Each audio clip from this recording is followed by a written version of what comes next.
It's one of only a handful of publicly owned gun ranges in the Twin Cities. The North Metro Range in Maple Grove has also proven to be a popular place. From local police departments to FBI agents to a growing number of gun permit holders, the North Metro Range is in high demand. It's why there's a push at the state capitol for a $6.5 million expansion.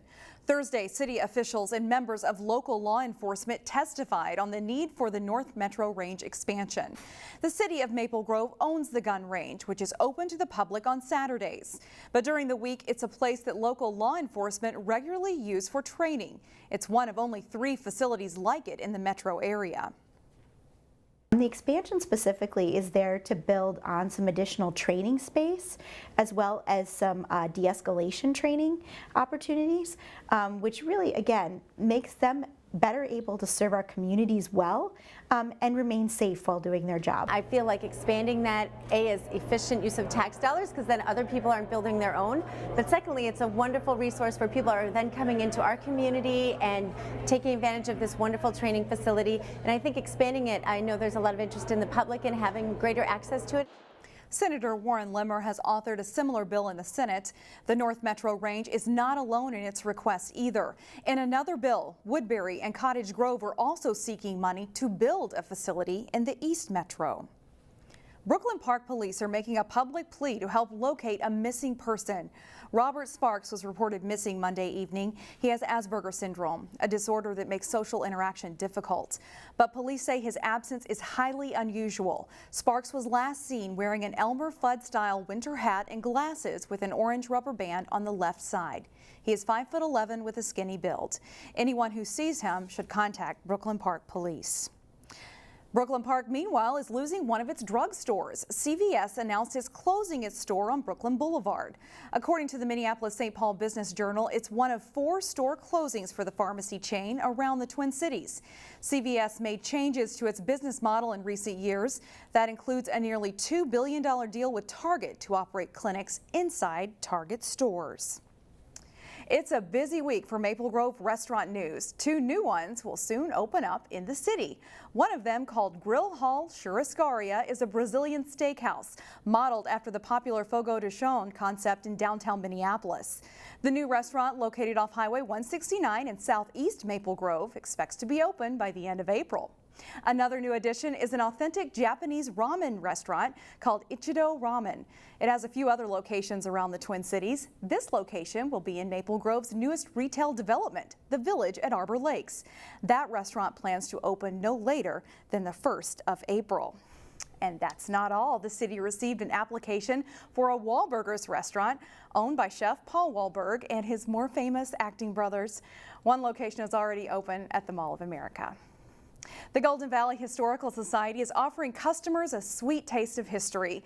Reporter Sonia Goins and photojournalist Dustin Scholl show us a unique exhibit attracting people from all over the metro. There were many people asking, what's that? What's going to happen with that? Some folks don't know what to make of a new item at the Golden Valley Historical Society. It was just kind of a twinkle in the eye at that point. We'll figure something out. Volunteer Ken Huber is the brains behind the confectionery Curiosity. And I realized we could have some fun with this in our new museum. A classic movie and the city name, Golden Ticket, Golden Valley, get it? Make for a golden combination. Golden Valley Historical Society. And when you think of candy and candy bars, you think of Willy Wonka. Ken was excited when he stumbled upon the relic at a flea market. I was excited because I had been in coin-op collectibles long enough to realize that these machines are potentially quite valuable, and also they're getting harder and harder to find. It was in horrible condition when he found it. This machine started out life as sort of a beige, tan, Band-Aid colored machine. He spent evenings and weekends restoring the 1940s vintage coin-operated candy machine. And then, of course, it had to be golden yellow. Colorful LED bulbs and bright yellow paint make it stand out. Veruca Salt, Mike TV, Violet Beauregard. Characters from the movie are prominently displayed. Charlie, of course, Willie, Grandpa Joe. If you haven't guessed, Ken is a huge fan of the movie. Oompa loompa doompity doo, I've got another puzzle for you. And speaking about a puzzle, And give it a pull. customers get a sweet taste of history when they make a purchase. What highway is named for a Minnesota governor of the 1930s? Floyd B. Olson. Unlike the movie, your odds of getting a golden ticket are pretty good. We just want everybody to feel happy and special, and everybody's going to get a golden ticket. The history buff is sharing his passion, one pull at a time. The machine speaks for itself. History is fun. Sonia Goins, CCX News. A Brooklyn Center Elementary School had some very tall guest readers today. When she hit the track, crowds cheered, "Go, Wilma, go!" Taj Gibson and other Minnesota Timberwolves paid a visit to Earl Brown Elementary. The team read stories to kids about trailblazing women in celebration of Women's History Month.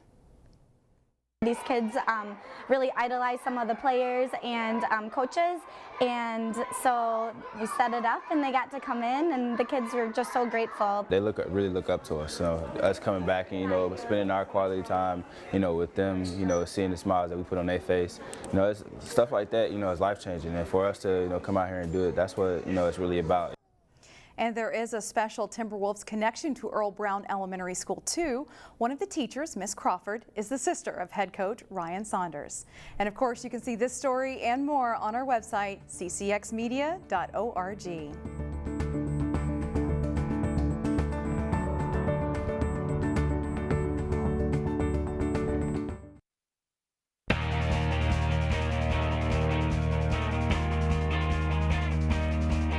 The boys basketball playoffs are underway this week. Park Center moved into the top spot in the state Class 4A rankings in the final poll of the season. The top-seeded Pirates hosted Irondale in the Section 5 4A quarterfinals. Park Center gets off to a solid start. Emmanuel Taba swoops in for the steal and layup to give the Pirates an 18-8 lead. Irondale isn't going to back down early. Zach Roberts splits the defenders and sets up Ahmad Berry for the layup, and the Knights pull within 21-17. The Pirates go inside to Dane Danger. He powers it in for 2 plus the foul. Danger scores 29 points on the night. Park Center pushes the pace in this one. Kahari Broadway to Tommy Chapman for the easy hoop. Pirates build the lead to double figures. It's 42-29 at the half. Second half, and the Pirates run. Broadway to Chapman to Datavius Frierson for the layup as the Pirates pull away for a 90-50 win.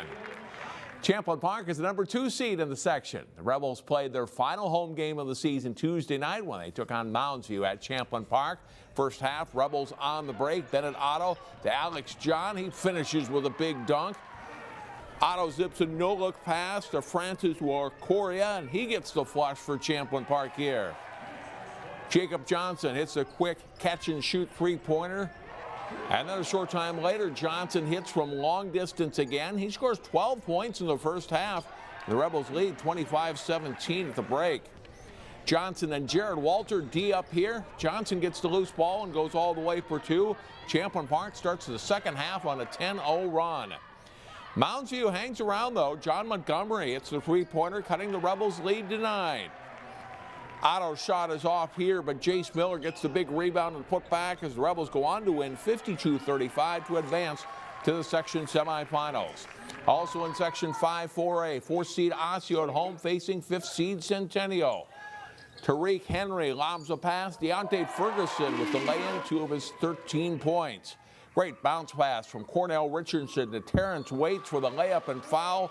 Waits nets 13 for the game. Osseo leads 30-18.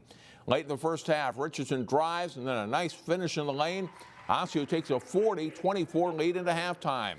And they're never really threatened in this one. Henry scores 19 points, including that 3 in the second half.